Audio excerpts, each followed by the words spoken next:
শিক্ষার্থী, কেমন আছো তোমরা? আশা করি তোমরা সবাই ভালো আছো, সুস্থ আছো, নিরাপদে আছো।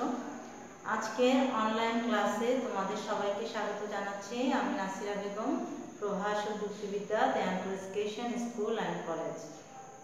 আজকে আমি পড়াবো যুক্তিবিদ্যা প্রথম পত্র। আজকে আমাদের আলোচ্য বিষয় হচ্ছে যুক্তি বাক্যের গঠন এবং প্রকারভেদ। সাধারণত যুক্তি বাক্য গঠন করি আমরা তখনই যখন আমরা যুক্তি তৈরি করি। যুক্তির ক্ষেত্রে আমাদের যুক্তি বাক্যগুলো ব্যবহার করা হয়। আমরা সাধারণত সাধারণ বাক্যের সাথে বা ব্যাকরণিক বাক্যের সাথে পরিচিত। এই সকল বাক্য এবং যুক্তি বাক্যের মধ্যে কিছুটা পার্থক্য আছে। যুক্তি বাক্যের মধ্যে তিনটি অংশ থাকে এবং দুটি পদের মধ্যে একটা সম্পর্ক তৈরি হয়। একটি যুক্তি বাক্যে একটি উদ্দেশ্য পদ, একটি বিধেয় পদ এবং একটি সংযোজক থাকে। আর সাধারণ ব্যাকরণিক বাক্যে সংযোজক থাকে না। সাধারণ বাক্যে দ্বারা আমরা আমাদের মনের ইচ্ছা, অনুভূতি, বিস্ময় এই সকল জিনিস প্রকাশ করি। কিন্তু যুক্তি বাক্য হচ্ছে একটি বাক্য যেটাই আমরা কি বলবো, এটা হচ্ছে একটা আমাদের সত্য হতে পারবে বা মিথ্যা হতে পারবে। যুক্তি বাক্য এটার অন্যতম বৈশিষ্ট্য হচ্ছে সংযোজক থাকবে এবং এটা সত্য হবে, না হয় মিথ্যা হবে। আমি বলেছি যে একটি যুক্তি বাক্যের তিনটি অংশ থাকে, একটা হচ্ছে উদ্দেশ্য, একটা হচ্ছে বিধেয়, একটা হচ্ছে সংযোজক। আমরা দেখি, আমি বোর্ডে একটি উদাহরণ লিখেছি, দেখো। কোকিল হয় কালো। এখানে কোকিল হচ্ছে আমাদের উদ্দেশ্য, কালো হচ্ছে আমাদের বিধেয় এবং হয় হচ্ছে আমাদের সংযোজক। এখন আমাদের জানতে হবে উদ্দেশ্য কি। উদ্দেশ্য হচ্ছে কোনো যুক্তি বাক্যে যখন যার সম্পর্কে কোনো কিছু বলা হয় তাকে বলা হয় উদ্দেশ্য। এই যুক্তি বাক্যে কার সম্পর্কে বলা হয়েছে? কোকিল সম্পর্কে বলা হয়েছে। আর উদ্দেশ্য সম্পর্কে যা কিছু বলা হয় তা হচ্ছে বিধেয়। এখানে বলা হয়েছে কোকিল হয় কালো। কোকিল সম্পর্কে বলা হয়েছে যে কোকিল হয় কালো। তাহলে কোকিল হচ্ছে আমাদের উদ্দেশ্য এবং কালো হচ্ছে আমাদের বিধেয়। আর হয় যেটা, এটা কোনো পদ নয়, এটা হচ্ছে সংযোজক। আমাদের এটা হচ্ছে সদার্থক যুক্তি বাক্য যেমনি, তেমনি এটা হচ্ছে ননসার্থক যুক্তি বাক্য। দেখো, কোনো মানুষ নয় অমর, এখানে আমাদের সংযোজক হচ্ছে নয়, সেজন্য এটা হচ্ছে ননসার্থক যুক্তি বাক্য। আর এখানে আমাদের মানুষ হচ্ছে উদ্দেশ্য পদ আর অমর হচ্ছে বিধেয় পদ, কারণ এই যুক্তি বাক্যে মানুষ সম্পর্কে বলা হয়েছে, সেই কারণে মানুষ হচ্ছে উদ্দেশ্য পদ। আর মানুষ সম্পর্কে কি বলা হয়েছে? মানুষ সম্পর্কে বলা হয়েছে মানুষ হচ্ছে অমর। তাহলে উদ্দেশ্য সম্পর্কে যা কিছু স্বীকার করা হয় তাই হচ্ছে বিধেয়। অমর হচ্ছে আমাদের বিধেয় আর নয় হচ্ছে আমাদের সংযোজক। তাহলে আমরা বুঝতে পারলাম যে আমাদের সংযোজকটা হয়ও হতে পারে, নয়ও হতে পারে, সদার্থক হতে পারে, ননসার্থকও হতে পারে। তাহলে আমরা যুক্তি বাক্যের সংজ্ঞা দিতে গিয়ে বলবো যে দুটি পদের মধ্যে ইতিবাচক বা নেতিবাচক সম্পর্কের বিবৃতি হচ্ছে যুক্তি বাক্য। এখানে দেখো দুটি পদের সম্পর্ক তৈরি হয়েছে, উদ্দেশ্য পদ এবং বিধেয় পদ। কোকিল এবং কালো এই দুটি পদের মধ্যে সম্পর্ক তৈরি হয়েছে কার মাধ্যমে? হয় সংযোজকের মাধ্যমে। তেমনি এখানে মানুষ এবং অমর পদের মধ্যে সম্পর্ককে অস্বীকার করা হয়েছে নয় সংযোজক দ্বারা। এখানেও একটি যুক্তি বাক্যের সৃষ্টি হয়েছে। আমরা তাহলে বলতে পারি উদ্দেশ্য, বিধেয় এবং সংযোজক কাকে বলে। উদ্দেশ্য হচ্ছে কোনো যুক্তি বাক্যে যার সম্পর্কে কিছু বলা হবে তা হচ্ছে উদ্দেশ্য, আর উদ্দেশ্য সম্পর্কে যা কিছু বলা হবে তা হচ্ছে বিধেয়। আর সংযোজক কোনো পদ নয়, সে হচ্ছে উদ্দেশ্য এবং বিধেয়ের মধ্যে সংযোগ স্থাপনকারী চিহ্ন।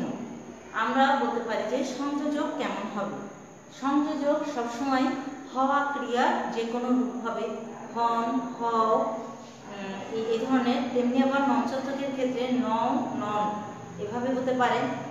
আবার আমাদের সংযোজক ছাড়া কিন্তু কোনো যুক্তি বাক্যের মর্যাদা পাবে না। যদি কোনো ব্যাকরণিক বাক্য যখন আমরা লিখব সেটি কিন্তু যুক্তি বাক্যের মর্যাদা পাবে না, কারণ আমরা প্রথমেই বলেছি যে যুক্তি বাক্য গঠন করতে হলে আমাদের তিনটি জিনিস লাগবে। সব বাক্যই কিন্তু যুক্তি বাক্যের মর্যাদা পাবে না, কেবলমাত্র যে সকল যুক্তি বাক্যে আমরা সংযোজক ব্যবহার করব সেই বাক্যগুলোই আমাদের যুক্তি বাক্যের মর্যাদা পাবে। আর সংযোজকের ক্ষেত্রে আমরা বলতে পারি সংযোজক হচ্ছে যুক্তি বাক্যের একটা অবিচ্ছেদ্য অংশ। কারণ সংযোজক ছাড়া কোনো যুক্তিবাক্য গঠিত হয় না। আমি যদি বলি কোকিল কালো, সেটা হবে একটা ব্যাকরণিক বাক্য। কিন্তু যখন বলবো কোকিল হয় কালো, তাহলে সেটা হবে তখন একটা যুক্তিবাক্য। কারণ কোনো যুক্তিবাক্য গঠিত হতে হলে তার মধ্যে অবশ্যই সংযোজক থাকতে হবে। সংযোজক ছাড়া কোনো যুক্তিবাক্যের মর্যাদা পাবে না। তাহলে আমাদেরকে অবশ্যই যুক্তিবাক্য গঠনের ক্ষেত্রে খেয়াল রাখতে হবে এর মধ্যে কোনো সংযোজক আছে কিনা। সেটা সদর্থকও হতে পারে, সেটা নঞ্চত্বকও হতে পারে। আমরা বলতে পারি সবশেষে যে যুক্তিবাক্যের সংজ্ঞা দিতে গিয়ে যে আমাদের দুইটি পদের মধ্যে স্বীকৃতিসূচক বা অস্বীকৃতিসূচক সম্পর্কই হচ্ছে আমাদের যুক্তিবাক্য।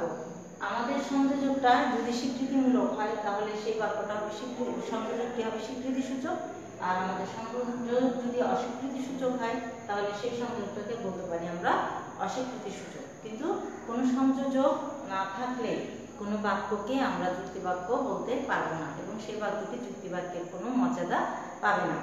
আমরা যুক্তিবাক্যকে যদি শ্রেণীবিভাগ করি তাহলে বিভিন্ন ধরনের শ্রেণীবিভাগ পাবো আমরা। তারপরে আমাদের দুইটি শ্রেণীবিভাগ সবচেয়ে বেশি প্রয়োজন, গুণ এবং পরিমাণ অনুসারে যুক্তিবাক্যের শ্রেণীবিভাগ। কারণ এই গুণ এবং পরিমাপকে একত্রিত করে আমরা গুণ এবং পরিমাপের যৌথ ভিত্তিতে যুক্তিবাক্য শ্রেণীবিভাগ করব। সেই যুক্তিবাক্যের শ্রেণীবিভাগটা নিয়েই আমরা পরবর্তী ক্লাসে আবর্তন, প্রতিবর্তন, বিভিন্ন যে বাক্যের বিভিন্ন কাজগুলি এইসব এই গুণ এবং পরিমাণ অনুসারে যুক্তিবাক্যগুলো নিয়ে করব। সেজন্য আমাদের শ্রেণীবিভাগের প্রথমে আমরা আসি গুণের দিক থেকে যুক্তিবাক্যের শ্রেণীবিভাগ। গুণের দিক থেকে যুক্তিবাক্যকে দুই ভাগে ভাগ করা যায়, একটা হচ্ছে সদর্থক যুক্তিবাক্য আর একটা হচ্ছে নঞ্চত্বক যুক্তিবাক্য। সদর্থক আমরা যেটা হাঁবাচক সেটা হচ্ছে আমাদের সদর্থক যুক্তিবাক্য, আর নঞ্চত্বক হচ্ছে নাবাচক যুক্তিবাক্য। তোমাদের সুবিধার জন্য আমি আরো সহজভাবে বলতে পারি, তোমরা কিন্তু সংযোজক দেখেও সদর্থক এবং নঞ্চত্বক যুক্তিবাক্য চিনতে পারবে। সাধারণত দেখা যায় এটা একটা সহজ উপায় যে আমরা যখন সদর্থক সংযোজক ব্যবহার করি সেটা হচ্ছে আমাদের সদর্থক যুক্তিবাক্য, আর যখন আমরা নঞ্চত্বক যুক্তিবাক্য ব্যবহার করব সেটা হচ্ছে আমাদের নঞ্চত্বক যুক্তিবাক্য। তাহলে আমরা প্রথমেই সদর্থক যুক্তিবাক্য সম্পর্কে জানি। কোনো যুক্তিবাক্যের বিধেয় পদটি যদি উদ্দেশ্য পদ সম্পর্কে কোনো কিছু স্বীকার করে, বা এখানে দেখো সব মানুষ হয় বিবেকবান, এখানে বিবেকবান কথাটা, এই গুণটা বিবেকবান গুণটা কার সম্পর্কে স্বীকার করা হয়েছে? মানুষ সম্পর্কে স্বীকার করা হয়েছে। অর্থাৎ কোনো যুক্তিবাক্যের বিধেয় পদটি যখন উদ্দেশ্য পদের সম্পর্কে কোনো গুণকে বা উদ্দেশ্য পদ সম্পর্কে কোনো কিছু স্বীকার করবে সেটা হচ্ছে আমাদের সদর্থক যুক্তিবাক্য। উদাহরণটা খেয়াল করো তোমরা, সব মানুষ হয় বিবেকবান। আমি তোমাদেরকে বলেছি যে আমরা সংযোজক দেখলেও কিন্তু সদর্থক বাক্যকে চিনতে পারি। তাহলে আমাদের এখানে সংযোজক কি হয় এটা দেখলেও কিন্তু আমি বুঝি যে এটা একটা সদর্থক যুক্তিবাক্য, কারণ এখানে বিধেয় পদ হচ্ছে বিবেকবান, মানুষ হচ্ছে উদ্দেশ্য পদ। এই বিবেকবান কার সম্পর্কে স্বীকার করা হচ্ছে? মানুষ সম্পর্কে, সেজন্য এটা হচ্ছে একটা সদর্থক যুক্তিবাক্য। এরপর আমরা আসি নঞ্চত্বক যুক্তিবাক্যে। নঞ্চত্বক যুক্তিবাক্যের সংজ্ঞা দিতে গিয়ে আমরা বলতে পারি এই যুক্তিবাক্যে বিধেয় পদটি উদ্দেশ্য পদ সম্পর্কে কোনো কিছু অস্বীকার করবে বা কোনো গুণের অনুপস্থিতি বুঝাবে, কোনো গুণকে অস্বীকার করবে, সেটাকে আমরা বলতে পারি নঞ্চত্বক যুক্তিবাক্য। যেমন দেখো এখানে কোনো গরু নয় বিপদ, এখানে উদ্দেশ্য কি আমাদের গরু, আর বিপদ হচ্ছে আমাদের বিধেয়। তাহলে কারণ উদ্দেশ্য গরু, কেন এই যুক্তিবাক্যে গরু সম্পর্কে বলা হয়েছে, আর কি বলা হয়েছে? বিধেয় উদ্দেশ্য সম্পর্কে যা বলা হয়, উদ্দেশ্য সম্পর্কে কি বলা হয়েছে? বিপদ নয়। তাহলে আমাদের এখানে গরু হচ্ছে উদ্দেশ্য, বিপদ হচ্ছে বিধেয়, আর নয় হচ্ছে আমাদের সংযোজক। অর্থাৎ বিপদ কথাটা গরু সম্পর্কে অস্বীকার করা হয়েছে। যেহেতু এটা অস্বীকার করা হয়েছে সেজন্য এটা হবে নঞ্চত্বক যুক্তিবাক্য। তাহলে আমরা এইবার আসি পরিমাণের দিক থেকে আমাদের যুক্তিবাক্যের প্রকারভেদ। পরিমাণের দিক থেকে আমাদের যুক্তিবাক্যকে দুই ভাগে ভাগ করা হয়েছে, একটা হচ্ছে সার্বিক আর একটা হচ্ছে বিশেষ। দুই ধরনের যুক্তিবাক্য আমাদের। সার্বিক পরিমাণ মানে তো বুঝলা তোমরা যে এটা বেশি না কম সেটাই বোঝায়। এর সংজ্ঞা, সার্বিক যুক্তিবাক্যের সংজ্ঞা দিতে গিয়ে আমি বলতে পারি যখন পূর্ণ যুক্তিবাক্যের বিধেয় পদটি উদ্দেশ্য পদের সমগ্র বাক্যার্থ সম্পর্কে স্বীকার বা অস্বীকার করে সেটাই হচ্ছে আমাদের সার্বিক যুক্তিবাক্য। এখানে আমাদের উদ্দেশ্য পদ হচ্ছে মানুষ, বিধেয় পদ হচ্ছে প্রাণী। এখানে প্রাণী বিধেয় পদটি উদ্দেশ্য পদের সমগ্র মানুষ, মানে সব মানুষ মানে সকল মানুষ। মানুষ পদের ব্যাখ্যার্থ তোমরা জানো, সকল মানুষ। তাহলে প্রাণী কথাটা সকল মানুষ সম্পর্কে কি করা হয়েছে, স্বীকার করা হয়েছে হয়।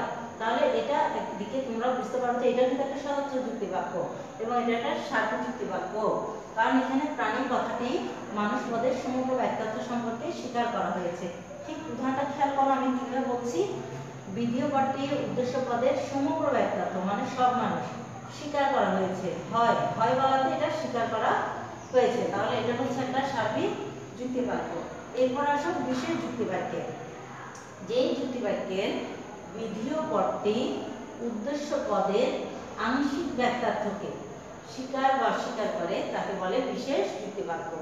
আমাদের এখানে কি লিখেছি আমি উদাহরণে, কিছু গরু হয় সাদা। তাহলে কিছু গরু, হ্যাঁ আমাদের উদ্দেশ্য হচ্ছে এখানে গরু, বিধেয় হচ্ছে সাদা। আর গরুর ব্যাখ্যার্থ বলা হয়েছে কিছু, সমগ্র ব্যাখ্যার্থ না, এটা কিছু। কিছু মানে আংশিক ব্যাখ্যার্থ। যখন কোনো যুক্তিবাক্যের বিধেয় পদটি উদ্দেশ্য পদের আংশিক ব্যাখ্যার্থকে স্বীকার বা অস্বীকার করবে সেটাই হচ্ছে আমাদের বিশেষ যুক্তিবাক্য। সেটা স্বীকারও হতে পারে অস্বীকারও হতে পারে।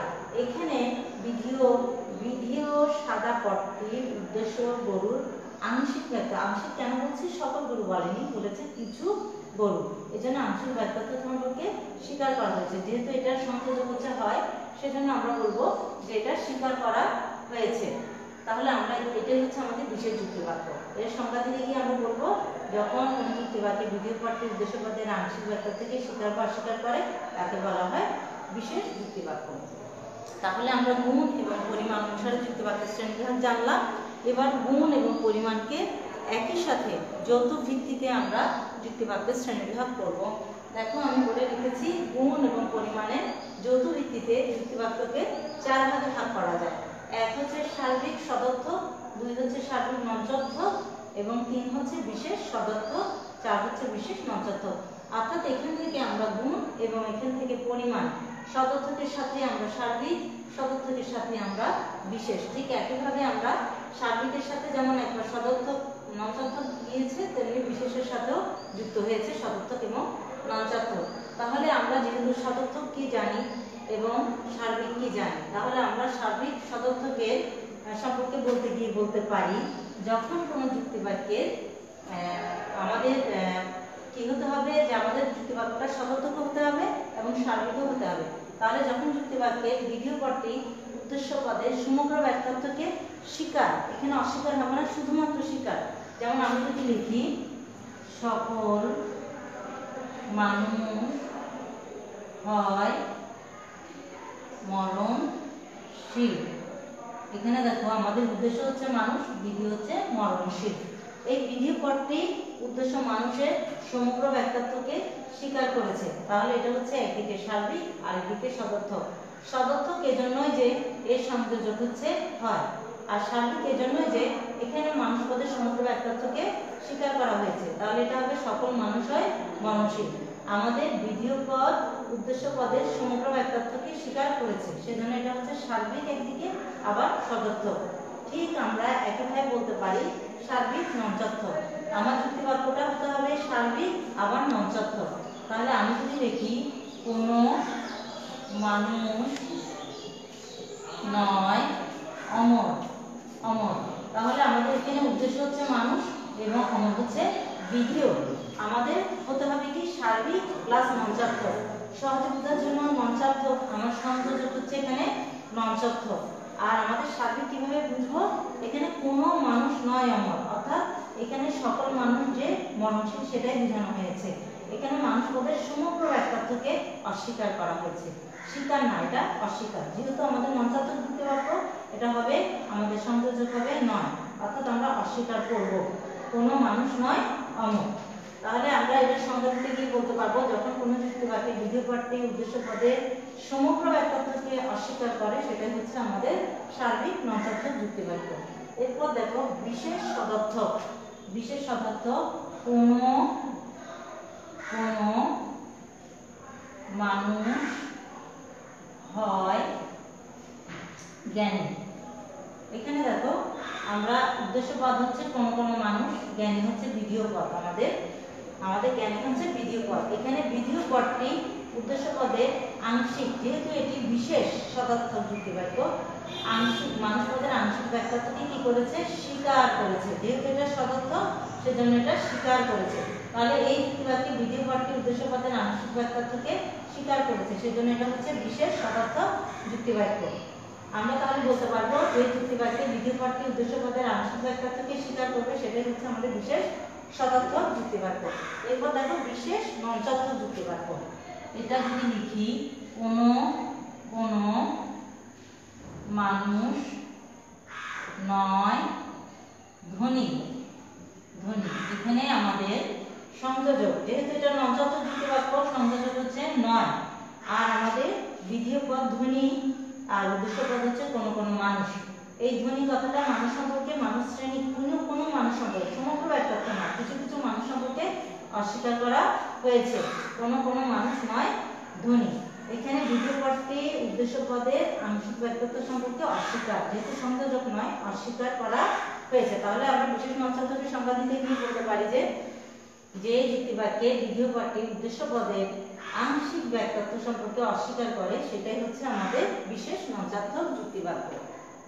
এই চারটি যুক্তিবাক্যকে আমরা সহজে সার্বিক সদর্থক যুক্তিবাক্যকে এ দ্বারা, সার্বিক নঞ্চাত্মক যুক্তিবাক্যকে ই দ্বারা, এবং বিশেষ সদর্থক যুক্তিবাক্যকে আই দ্বারা, এবং বিশেষ নঞ্চাত্মক যুক্তিবাক্যকে ও দ্বারা প্রকাশ করি।